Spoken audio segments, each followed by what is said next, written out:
Start करेंगे mole concept का third lecture, right. Third lecture start करेंगे जिसमें हम लोग ये जानेंगे एवरेज एटॉमिक वेट क्या होता है और मीन मोलर मास। काफी छोटा सा लेक्चर होगा, काफी इजी भी होगा, ठीक है।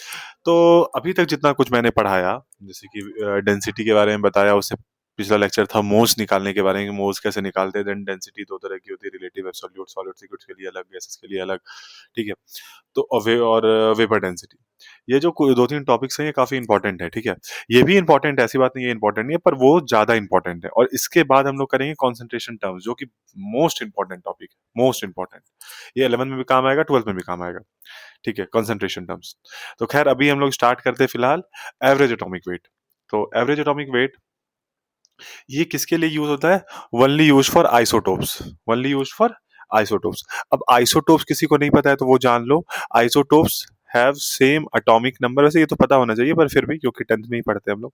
Same atomic number but different mass number, but different mass number, ठीक है, ठीक है। अब इसमें करना क्या है और करते कैसे ये समझना है। हमें आइसोटोप्स दिए होंगे एग्जाम में, हमें आइसोटोप्स दिए होंगे और उसका परसेंटेज अबंडेंस इन नेचर दिया होगा, ठीक है। आइसोटोप्स दिए होंगे, उसका परसेंटेज अबंडेंस दिया होगा। अब मान लो हमारे पास एक दो तीन तीन आइसोटोप्स में मान के चलता हूँ, ठीक है। उसका कुछ परसेंटेज अबंडेंस है, कुछ परसेंटेज अबंडेंस है उसका, ठीक है। एक्स वाई जेड में मान लेता हूँ, एक्स वाई और जेड। तो इसका फॉर्मूला क्या होता है? Average atomic wait, average atomic wait, average atomic wait is equals to percentage abundance of isotope 1 into atomic weight of isotope 1 plus percentage abundance of isotope 2 into atomic weight of isotope 2 plus, क्योंकि हमने तीन ही लिया था तो हम तीन के ही बारे में लिखते हैं यहाँ पे, percentage abundance of isotope 3 into atomic weight of isotope 3 upon 100, upon 100। यही चार होता तो तुम चौथे का ही परसेंटेज अबंडेंस लिखते, इंटू एटॉमिक वेट फोर्थ का करते। इस तरीके से हम एवरेज एटॉमिक वेट आइसोटोप्स का निकालते, percentage abundance of isotope 1 into percentage atomic weight 1 plus percentage abundance of isotope 2 into atomic weight of isotope 2 plus percentage abundance of isotope 3 into atomic weight of isotope 3। इस तरीके से हम निकालते हैं average atomic wait, ठीक है। एक छोटा सा क्वेश्चन है, find the average atomic weight of isotope दिया हुआ है हमें दो, ठीक है, और इसका परसेंटेज अबंडेंस भी दिया हुआ है। तो इसको निकालना है, बहुत इजी है। ये भी जेई में आया हुआ क्वेश्चन है, जेई मेंस में आया हुआ है ये। और हमारा ये वाला जो क्वेश्चन है आयरन वाला, ये हमारा जेई एडवांस में आया हुआ है, ठीक है। जेई एडवांस में आया हुआ है, सिंपल फॉर्मूला बेस्ड क्वेश्चन है, ठीक है। करते हैं इसको। तो एवरेज एटॉमिक वेट जो हुआ, एवरेज एटॉमिक वेट, इसको मैं शॉर्ट में लिख दिया, percentage abundance of isotope 1 into atomic weight of isotope 1 plus percentage abundance of isotope 2 into atomic weight of isotope 2 to the whole upon 100, right. मैं यहाँ क्या कहता हूँ, 25 कॉमन ले लेता हूँ, अपॉन 100 चला गया इसके साथ, यहाँ पे चला गया 3 इंटू 35 प्लस 37, राइट, अपॉन 4। ये हो गया 15, 9 1 10 105 प्लस 37 अपॉन 4, जो कि है अपना ये 12 4 142 अपॉन 4, दैट इज 3 और 5.5 35.5, ये आंसर होगा तुम्हारा 35.5, ठीक है। समझ में आ गया कैसे निकालना है एवरेज एटॉमिक वेट? कुछ नहीं, percentage abundance of isotope 1 into atomic weight of isotope 1 plus percentage abundance of isotope 2 into atomic weight of isotope 2 upon 100, उसको डिवाइड करना है हमें 100 से, ठीक है। अगला क्वेश्चन करते हैं, ये जेई एडवांस पे आया हुआ क्वेश्चन है, पुराना क्वेश्चन है पर ये जेई एडवांस में आया हुआ क्वेश्चन है, ठीक है।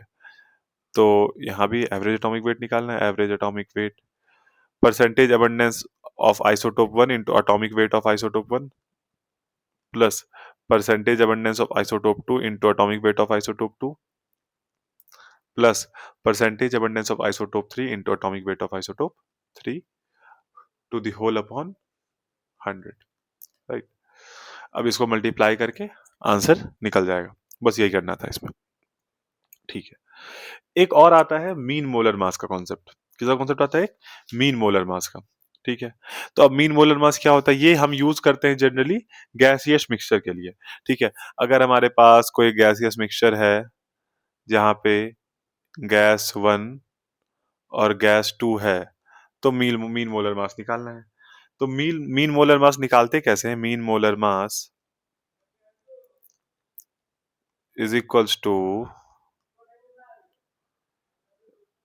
N1 into M1 plus N2 into M2 plus N3। यहाँ पे मैंने 2 ही लिया है, तो मैं 2 के ही बारे में चर्चा करूंगा, अपॉन N1 प्लस N2। ये जहाँ पे N डिनोट कर रहा है नंबर ऑफ मोल्स को और M डिनोट कर रहा है वेट को। N is equal two moles और M डिनोट कर रहा है वेट, या फिर मोलर मास कह लो। ये हो गया। अगर वही मेरे पास 3 गैसेस होता तो N1 into M1 plus N2 into N2 plus N3 into M3 upon N1 plus N2 plus N3 कर देते। बस इतना ही करना था उसमें। ठीक है, हमें दिया हुआ है find the mean molar mass of gas. 4 gas दिए हुए और उसका मोल्स दिया हुआ, कुछ नहीं करना है, तो मीन मोलर मास निकालना है हमें। ठीक है, N1 इंटू वेट कितना, ऑक्सीजन O2 का वेट कितना होता है 32, plus N2 into M2 14 to 28, plus N3 into M3 32 plus 44 plus 1 into 32 64 हो गया, अपॉन टोटल मोल्स कितने हुए 96 फॉर 100 अपॉन 100 आ गया। अब बस इसको कैलकुलेट करो, आंसर पर यही हो गया तुम्हारा मीन मोलर मास। बस इसी तरीके से निकालना है। सबसे पहला हमने क्या देखा था यहाँ पे? सबसे पहला हमने देखा था कि एवरेज एटॉमिक वेट क्या था। एवरेज एटॉमिक वेट किसके लिए निकालते हैं? तो आइसोटोप्स के लिए निकालते हैं। ये पता होना चाहिए कि हम बस एवरेज एटॉमिक वेट को आइसोटोप्स के लिए यूज करते हैं। आइसोटोप क्या था? Same atomic number at different mass number called isotopes. ठीक है, उसके बाद उसका फॉर्मूला बताया मैंने। फिर उसके बाद क्या बताया, उस पर 1-2 क्वेश्चन किए हम। फिर हम मीन मोलर मास पे चले गए। फिर मीन मोलर मास पे एक क्वेश्चन किए। जो टॉपिक जितना इंपॉर्टेंट होगा उस पर उतने ही क्वेश्चन करेंगे।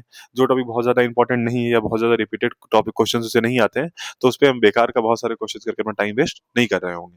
ठीक है, तो आई होप ये लेक्चर पसंद आया होगा और सब कुछ समझ आया होगा, और अगर कुछ डाउट हो तो कमेंट कर सकते हो।